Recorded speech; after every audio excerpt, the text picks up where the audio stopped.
In 2021, Netball South Africa found itself in hot water after a coach accused of sexual abuse was reinstated into the sport, sparking outrage.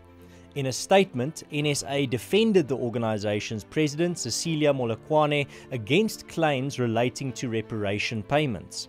The federation clarified that Molokwane's words had been taken out of context and misunderstood. During discussions about the coach's reinstatement, it was alleged that Molokwane had made comments alluding to the acceptability of black men doing what they want with women as long as there's payment. It was also alleged that Molokwane said the coach had paid the parents of a player he had impregnated who was not one of the three complainants. The allegations were first reported in the Sunday Times, which also detailed a psychologist's report that had never been given to the body's executive. The report recounted the experiences of two of the three complainants, one of whom was underage. This was, however, not an isolated incident, and Netball South Africa's apparent reluctance to act against coaches has now become apparent. Young sports stars falling prey to predatory coaches is not the only scandal that has rocked Netball South Africa in recent years. Allegations of misconduct, dodgy dealings and racism towards white coaches have also been levelled against the president, Cecilia Molokwane. We are today here at the Brakpan Magistrates Court and we are attending a matter of allegations of a minor victim that was raped during a netball tournament by her coach. Which makes this matter very inexplicable is the fact that she was the mentor and the coach of this little girl that was taken on a netball tournament and was raped during this incident. The netball coach has been approached by the Netball South Africa and he was suspended in November 2021, but this allegations happened in October 2021 already. The minor victim was raped allegedly in a hotel room in front of other adult people, and she was apparently not the only victim. So the AfriForum Private Prosecutions Unit was approached by the mother of the victim due to the undue delay and the fact that she did not receive any communication from the South African Police Service or from the NPA. As I already said, very important that this matter happened in October 2021. The victim has now been in matric, and since in the past 2 years, nobody knew what was going on or what is happening with the matter. I belong to a group of people, there's 8 of us. I'm one of 8 people in the world who we call the Army of Survivors, and we are currently workshopping like crazy people to try and just get to the bottom of why abuse is so rife in sport. And what has definitely been identified is that abusers have very easy access to children in sport, because there are not proper vetting processes in place, there's no register in place for sports people. Our registers for sexual offenders and child offenders, that's not up to date. In fact, the sexual offenders register is hardly even existent. The top 3 that I have currently is swimming, most particularly water polo. We have about 20 coaches that are being investigated. It's called Operation Nemo. All the cases were closed. They've currently been recently been reopened. Second is gymnastics, and netball is close to gymnastics. Those are my top 3. In total, I have 23 sporting federations and about 89 victims that I'm actively working with. Particularly to netball, I currently have 2 matters that I am working actively with and struggling terribly with them. The one matter more than the other. One matter dates back as far as 2009. The current matter I have dates back to 2021, October. It was a massive struggle just to get the perpetrators, there's 2 of them, arrested. We now are in the court process and we are waiting for our next court date, which will be now on the 23rd of March. Of the 23 sporting federations that I'm personally working with, I took on a new one this morning, but only 4 have worked closely with me to eradicate not to eradicate the issue, but to actually deal with the issues and support the victims. Sadly, the top 3 that I've mentioned are not working with me on any level. Molokwane's direct interference with the appointment of coaches and staff again became very clear in 2019 when Marguerite Roodman was selected as head coach for a team from the Limpopo province. This did not sit well with Molokwane. You know, for me, the whole sad thing is that one of the hashtags of Netball South Africa is taking netball back to the people. And there's a lot of netball out there in the grassroots level, in the rural areas, that never ever gets any attention and things like that. So for me, the only thing we're going to have left after World Cup, the day after World Cup, is probably 16 wooden floors and 180 million down the drain and 10 days of good solid netball, and the hashtag taking netball back to the people. What do they actually have? Maybe they'll have a big screen put up somewhere for them, but they won't be able to go see the games. I mean, 7,000 seats in the morning, 7,000 seats in the afternoon. Not many people can go and watch netball, and we all know that Australia and New Zealand have a large following, so all these spectators are all going to come and support them. So how many seats are actually going to be available for South Africans to go and watch the game?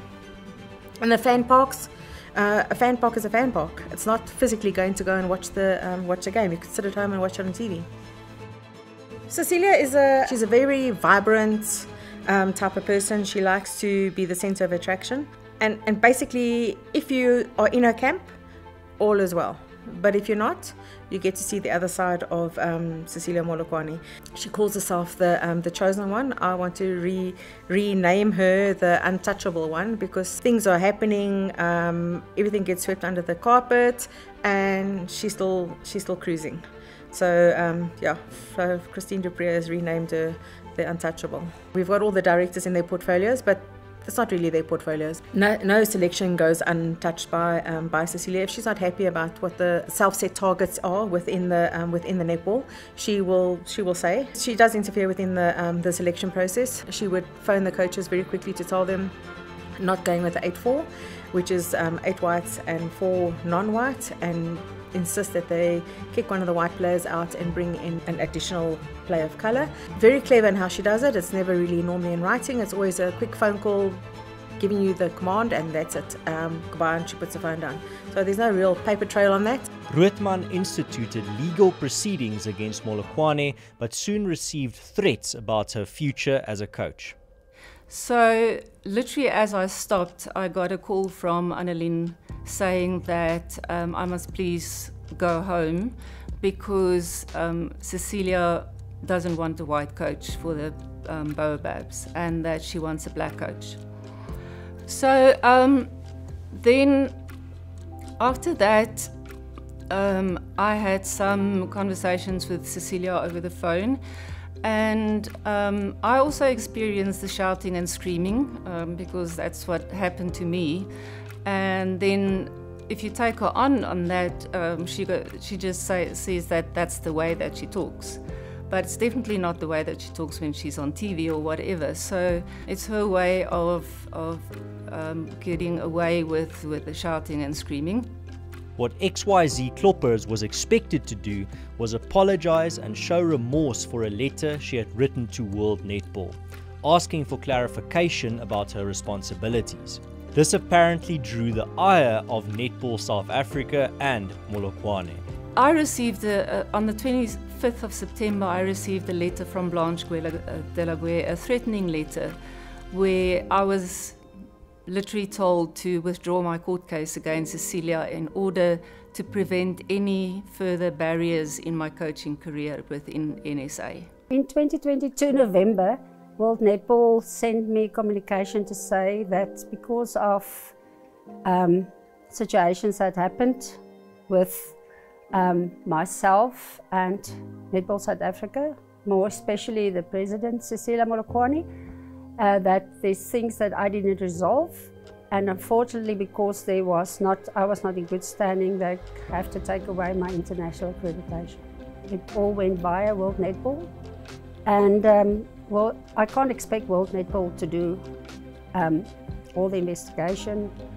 It's difficult for them to get involved, and I didn't get any support from Netball South Africa in this matter, so things just escalated, and boom, I got that information that because I didn't want to do XYZ, I lose my accreditation. While allegations against Molokwane and how she abuses her power are mounting, Netball South Africa is set to host the Netball World Cup in 2023.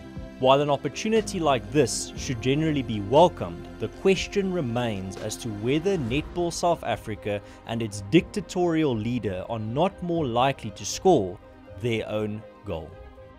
So myself and Marilou van der Merwe went to see Blanche and Delacroix and Cecilia Molokwane in Cape Town, had a nice meeting, everything was honky-dory after that.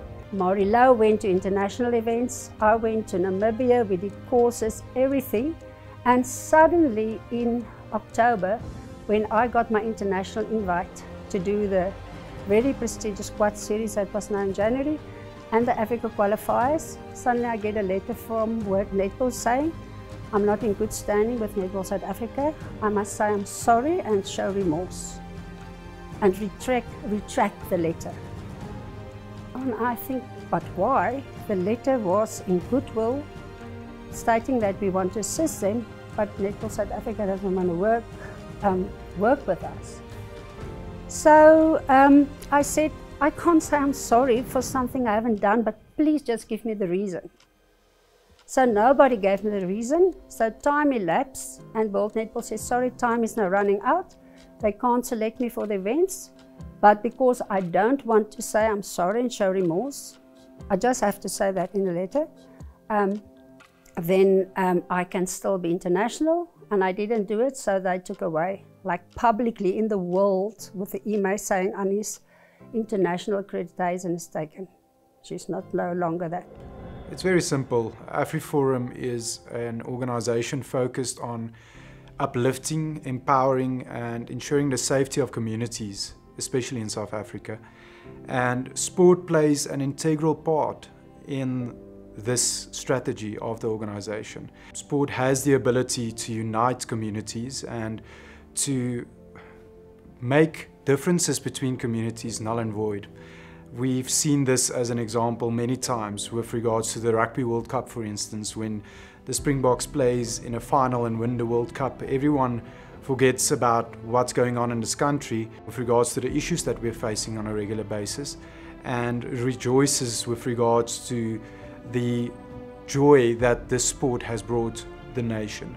And that is why we are involved in all sporting codes, and to ensure that the governing bodies of these codes ensure that sport is fair, inclusive, and available for all individuals in communities to participate in.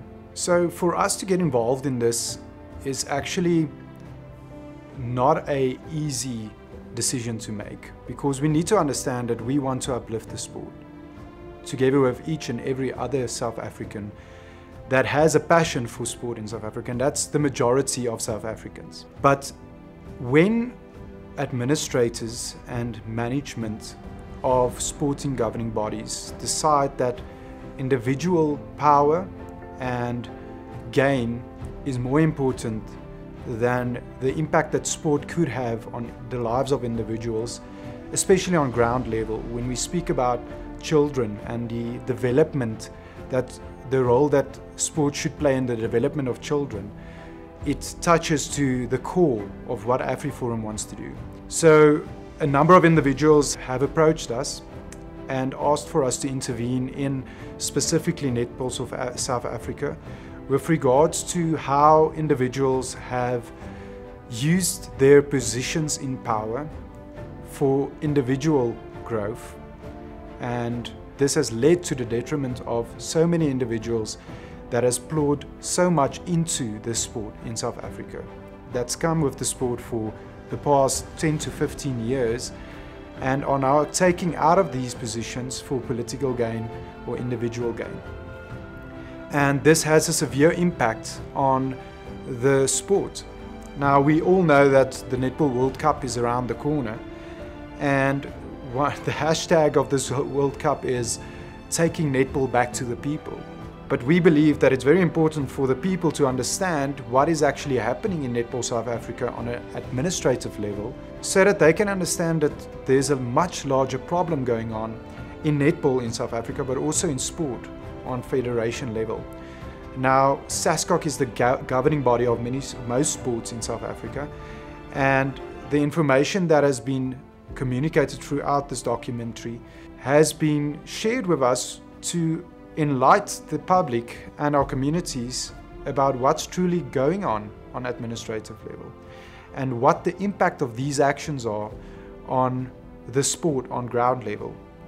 Things like sexual abuse, things like mismanagement of funds has a detrimental effect on a high school learner that participates in netball. We need to engage in this and take this hand on, because it's our communities that are affected by these behaviors and the lack of intervention by sponsors, by governing bodies like SASCOC, by Netball South Africa, the president and the management group, and people taken out of key positions within the Netball South Africa structure, as we've heard in this documentary, has led to a lot more gaps opening up for these kind of individuals to use their position for personal gain or personal agendas. And it's important that organizations like AfriForum get involved in this to highlight these behaviors so that the public can be made aware of this. I think the international sporting community, and especially the international body for netball, has been made aware of what is going on in Netball South Africa, and they have also been reluctant to intervene. Now, we must understand that they have a larger picture to consider when considering action, but it's important for them to understand what these actions in Netball South Africa has on ground level. I think we have one of the best competitive netball schooling systems in the world, and the fact that many of these players quit playing netball due to these systems and due to a mismanagement and opportunities to develop is extremely important to take in consideration. And if someone or somebody like the international body for netball don't intervene in these circumstances, it has a detrimental effect. We've seen that the governing bodies like SASCOC in South Africa does not have the appetite to get involved. We are investigating the reasons for this, but we need the international bodies to start intervening in actions. Otherwise, we are in a very dire strait for sport in South Africa. I want to just finish off by truly inspiring every individual that's watching this documentary to take a stand against these type of behaviors in all sports in South Africa. I think it's important that we take the responsibility as parents, as sporting administrators, as sporting heroes, to stand up against the wrongdoings of individuals within sporting bodies, so that we can take the ownership of sport and sport development in our country back in our own hands as communities, because we do have the power to do this. We experience a lack of appetite from individuals because they don't want to get involved in political stuff. But we need to realize that these political stuff have a real influence on how sport are being rolled out on ground level, where your child will be practicing sport. At some point, your child will encounter these kind of wrongdoings, and then it gets personal. And unfortunately, most of the time, you will then feel that you don't have the power to stand up, but you do. So we really want to inspire individuals, the private sector, to get involved in sport development with us and to highlight these behaviors so that we can turn around sport on ground level in South Africa.